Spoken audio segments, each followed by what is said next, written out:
दोस्तों, बस्तर डायरी में एक बार फिर आपका स्वागत है। आज बस्तर डायरी पहुंची है इरजेपाल। इरजेपाल वो गांव है जहां से पहला सांसद निकले थे, जिनका नाम है मुचाकी कोसा। इनकी कई रोचक जानकारियां हैं जिनको जानने के लिए आज उनके गांव पहुंचे। पहले मैं उनका घर दिखाता हूँ, जो पहले सांसद थे उनका घर दिखाता हूँ कि किस तरीके का ये घर है। आप देख पा रहे हैं कि आज की डेट में जो घर होते हैं सांसद के, विधायक के, मंत्रियों के, वो कितने आलीशान तरीके के होते हैं। गाड़ियों की लाइन लगी होती है और साथ में सुरक्षाकर्मी होते हैं। लेकिन अगर आप इस गांव को देखेंगे और इस घर को देखेंगे तो आपको साफ समझ में आएगा कि ये एक साधारण से व्यक्ति का घर है।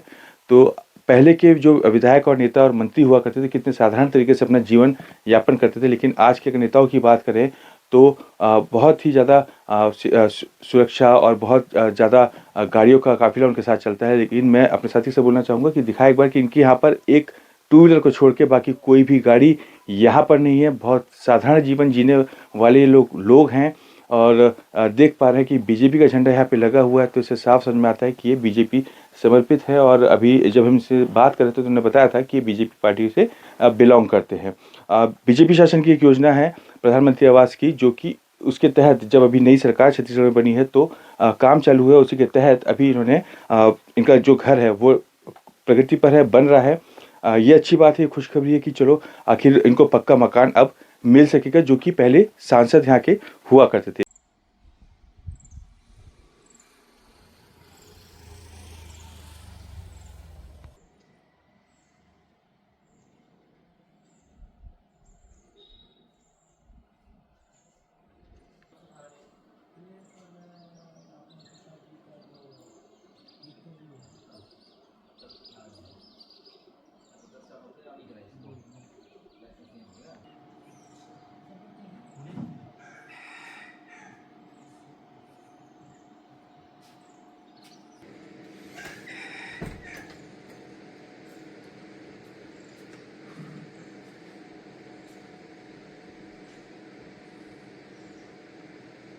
जयराम मुचाकी जी हमारे साथ हैं, इनके परपोते हैं मुचाकी कोसा के। और इनसे हम बात करेंगे, कुछ जानकारी लेंगे और कुछ समझेंगे और जानेंगे जो जानकारी, रोचक जानकारी है बस्तर डायरी के माध्यम से उन दर्शकों तक भी पहुंचे जो जानने के लिए उत्सुक होंगे, जो जानना चाहते होंगे कि कौन थे वो पहले सांसद, बस्तर के सांसद।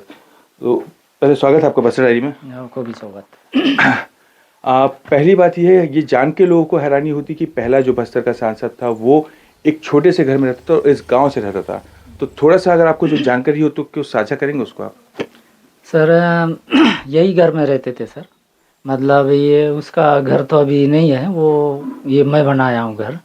वो बहुत पुराने घर रहा, उसको जो बदले हैं तो ये मैं बनाया हूँ इस घर। आजकल देखते होंगे जो नेता होते हैं, तो राजनेता होते हैं, जो मंत्री होते हैं, उनके घर आलीशान होते हैं, चाहे वो पूर्व विधायक हो, चाहे अभी के विधायक हो, या पूर्व सांसद हो या अभी के सांसद हो। सांसद हट जाने के बाद भी और विधायक हट जाने के बाद भी, हार जाने के बाद भी उनके आलीशान घर होते हैं। लेकिन सबसे पहले आपके जो दादा थे, परदादा थे, वो पहले सांसद थे। उसके बाद भी आज दिनांक तक घर आपका कच्चा है और इस तरीके से आप रहते हैं, तो आपको देख के कभी लगता नहीं होगा? जी सर, वैसे ही है सर। अभी तो बनते हैं तो सब पक्के घर बनता है, सब गाड़ी घोड़ा रहता है। लेकिन उस समय की तो करने दिए हैं। उस समय का कैसा रहा क्या है तो मैं भी नहीं जानता हूँ। आपने कभी सोचा था कि मतलब आपने सोचा है कि उनके बाद आप जैसे बता रहे थे कि और भी लोग थे जो विधायक बने हैं, तो थोड़ा सा उनकी भी जानकारी दीजिए। जी, मुचाकी देवा है सर, उन्हीं के लड़के, उन्हीं के बेटा। जगदलपुर क्षेत्र से 1967 में निर्वासित हुए थे। और एक और है अपना नाना, वो भी विधायक रहे 2 बार। नाना जी 2 बार रहे, एक बार कोंटा क्षेत्र से रहे, एक बार केसलूर क्षेत्र से रहे। कोई नेता आते हैं, अब नेता आते हैं यहाँ पर, क्योंकि पुराने नेता है, पहले सांसद थे आपके परदादा, उसके बाद आपके दादा भी विधायक रह चुके। तो कभी ऐसा नेताओं का आना हुआ कि भाई मिलते हैं जाके जो हमारे पहले सांसद थे? जी, कोई आना जाना नहीं है सर। वो क्या है सर, बल्लीराम कश्यप जी वो आते थे, दादाजी लोग रहते थे उस समय आते थे। अभी वहाँ से तो कोई नेता नहीं आता। उनके बेटे तो है, बोलते हैं मैं हर क्षेत्र में घूमता हूँ, चाहे वो केदार कश्यप की बात कर लो या दिनेश कश्यप की बात कर लो। अब कहाँ सर ऐसी जगह कहाँ आएंगे उन लोग? मेन जगह सुकमा, कब कोंटा ऐसा जगह जाते हैं। आप मिलने गए हैं कभी उनसे? जी मिलता हूँ सर, लेकिन काश तो नहीं गया मैं भी वहाँ मिलने। अभी आप बता रहे थे कि आपने भी दावा किया था विधानसभा चुनाव लड़ने के लिए, तो किस तरीके से क्या हुआ था, क्या दिमाग में आया था कि आपको विधानसभा चुनाव लड़ने के लिए मतलब सोचा आपने? जी, मैं चुनाव लड़ने के लिए मैदान में उतरा था सर, और मेरा नाम कट गया है, जो विनय गोयल को मिला है। तो मैं इसीलिए चलो किसको भी मिलने से अच्छा से मिल के एक संगठन में काम करेंगे बोल के अच्छा से काम किए। चित्रकूट विधानसभा में ये आता है, तो अभी जो विधायक इससे पहले जो दीपक बैस था, अब उसके बाद विनायक गोयल है, तो क्या वो विधायक कभी यहाँ पर आए? नहीं आया सर। तो गांव की जो तरक्की की बात करते हैं, गांव की जो मूलभूत सुविधाओं की बात करते हैं, तो उनको लेकर आप किसके पास जाते हैं? जी, वो उन लोग वैसी बात करते हैं सर, और कुछ नहीं करते। इधर तो है ही नहीं, दीपक बेज आया ना कोई आया कांग्रेस से वाले। अभी शायद विनय गोयल देखेंगे आएंगे, बोले भी हैं। कभी आपको, क्योंकि आप बहुत पुराने राजनीतिक जीवन है आपका, और आपके परदादा और दादा सभी विधायक थे और सांसद भी थे, पहले सांसद भी थे, कभी आपको इस तरीके का लगा नहीं कि मुझे भी जाना चाहिए पार्टी में, कोई पद मिलना चाहिए मुझे पार्टी, क्योंकि आपने बीजेपी ज्वाइन किया तो मुझे कोई पद मिलना चाहिए, कोई वहाँ का जो बड़ा नेता हो कभी आपसे मिलने की कोशिश की हो? जी, मैं इस बार टिकट मतलब क्या बोलते हैं, कोई पद मांग रहा हूँ सर। निगम का हो, निगम मंडल हो, या कोई सा भी पद मिले, इसलिए दावा किया। इसलिए मैं लोकसभा में दावा भी नहीं किया। अब देखो जो है ये इनको क्या नाम है अपना प्रत्याशी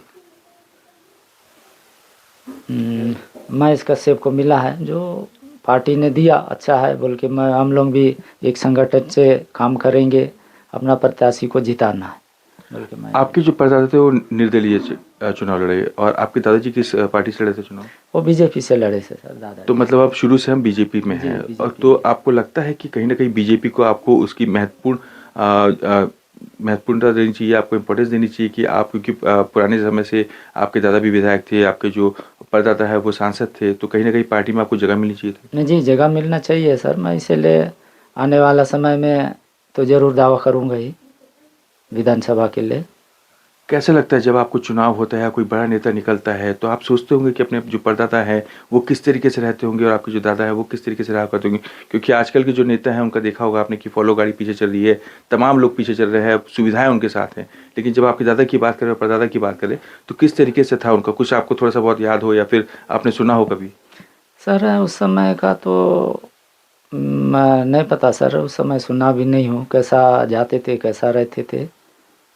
अब 1952-63 की बात बोलने से तो बहुत दूर की है। अभी हाल फिलहाल का कोई ऐसा याद होगा आपको, जब आप मेरे को अभी बताए थे कि आप बहुत छोटे थे, उस समय आप भोपाल विधानसभा गए थे और उसके बाद फिर छत्तीसगढ़ की विधानसभा भी गए थे, तो किस तरीके का क्यों गए थे और किस तरीके से गए थे आप लोग?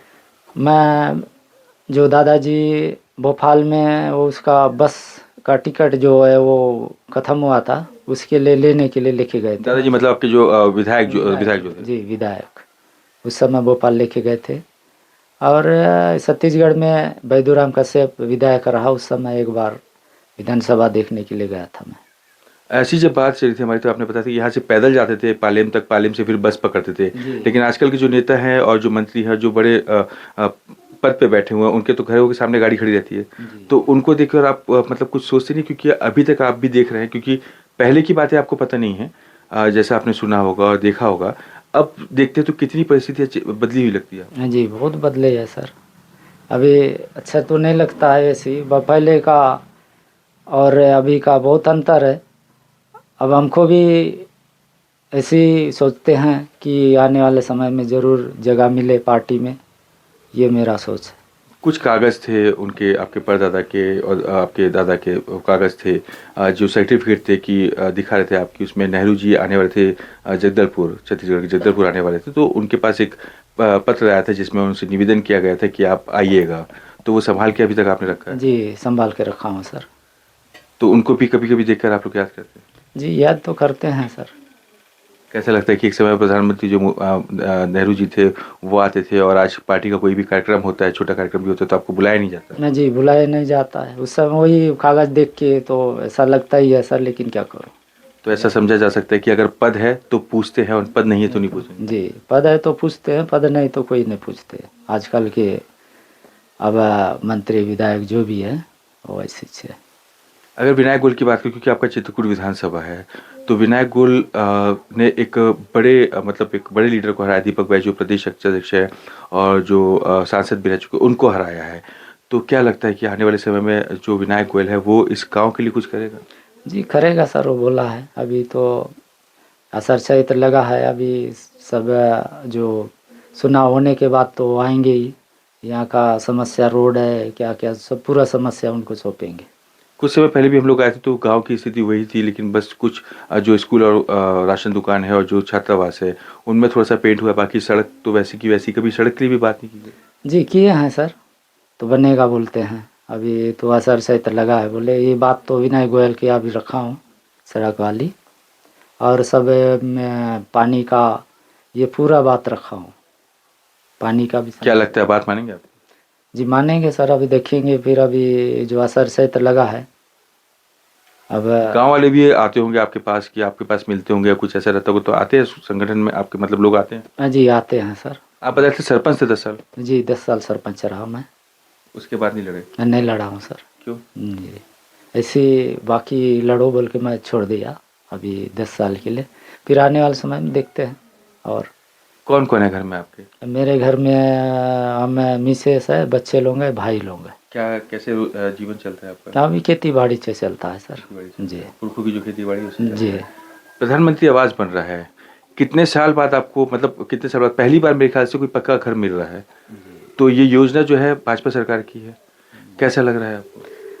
जी ये पहली बार मिला है सर, अभी भाजपा सरकार की है लेकिन ये पहली बार मिला है मेरे को। आपके परदादा सांसद थे, आपके दादा विधायक थे, पक्के मकानों में रह सकते थे, लेकिन बावजूद उसके आज भी आप एक शीट वाले मकान में रह रहे हैं। मैं जी उस समय बनाए नहीं थे होंगे, उस समय वो दादाजी का घर, परदादा का घर को भी थोड़ा थोड़ा देखा हूँ मैं, पूरा फारा के ही रहा, वो चौकोना टाइप का रहा।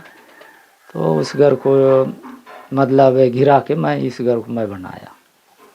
तब देख पा रहे किस तरीके से जो आज के नेता हैं और जो पहले के नेता थे, कितना फ़र्क दोनों में है। मैं कुछ चीज़ें दिखाना चाहता हूँ कि जिस प्रकार से आप ये बिजली का मीटर देखिए, लाइट देखिए, घर देखिए, और एक छोटा सा कूलर भी है। तो इसमें फ़र्क समझ में आता है कि आज के नेता और पहले के नेताओं में कितना फ़र्क था।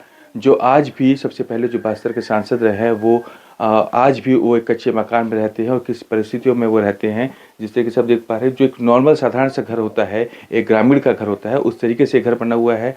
अब जाके इनको कहीं पे एक लेंटर का मकान मिलने वाला, पक्का मकान मिलने वाला प्रधानमंत्री आवास योजना के तहत। तो बस्तर डायरी का सिर्फ एक ही उद्देश्य रहता है कि जो रोचक जानकारियाँ हैं बताने के लिए अपने दर्शकों को वो बता सके, उन तक पहुँचा सके। तो लगातार ऐसी रोचक जानकारियों को देखने के लिए बने रहिए बस्तर डायरी के साथ।